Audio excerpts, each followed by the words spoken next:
This is a little different from my usual style, but I want to read something.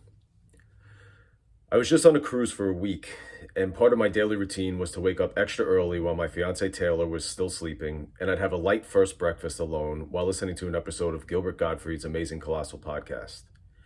We were on vacation to do some serious decompressing after a few stressful years. We took this opportunity to disconnect from the outside world. No phones, no internet, no news, no social media. Now, obviously, the time spent with my soon to be bride and the daily festivities were the highlights of the trip.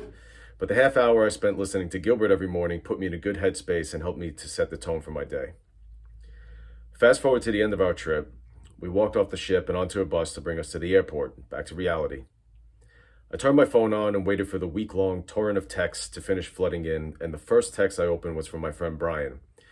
It was a link to a news story that Gilbert Gottfried had died.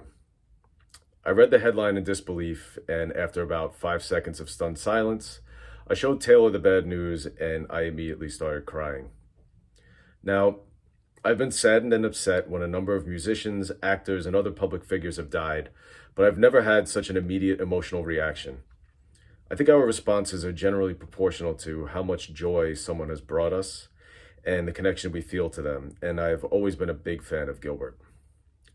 Despite not being a marquee name, a leading man, or a star in any traditional sense, he's one of the very few people we can call truly unique and original. My introduction to Gilbert was seeing Problem Child in the theater with my mom when I was about 4 years old, and despite only having a few minutes of screen time, his role was the one that stuck with me above all others. I think that sums up a lot of his film and TV career. He was the master of playing brash, conniving, yet spineless supporting characters who almost always stole the scene. Most people fall into one of two camps when it comes to Gilbert. They either find him intolerably grating and obnoxious, or they find his squinting, shrieking, over-the-top persona endearing. I've always been firmly in the latter camp. My mom and I had the opportunity to see him perform stand-up in the city some years back, and he did a typical Gilbert set, told a mix of dated, surreal, absurdist jokes, mixed in some impressions, and left the stage in less than an hour. I loved every minute of it. At the time, I had a horrific sinus infection and went outside to get some air as soon as the show was over. My mom came out about 10 minutes later with a gift in her hand. It was a copy of Gilbert's Dirty Jokes DVD that she had just asked Gilbert to autograph. It's something I've always treasured. During these past couple of pandemic-ridden, work-from-home, isolative years, we've all had to find a way to lighten up and keep a smile on our faces. For me, that's been Gilbert's podcast. Through the podcast, I felt a sort of kinship to Gilbert, a kid from Brooklyn, somewhat anachronistic and stuck in a past era, obsessed with the Marx Brothers, Abbott and Costello, and old horror movies, someone who doesn't really fit in but still finds a way.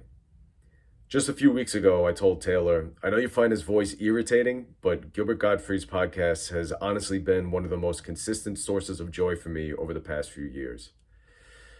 Listening to his old Groucho Marx impression, irreverent and tangential interviews, and the annual Christmas specials with Mario Cantone all made me laugh uncontrollably.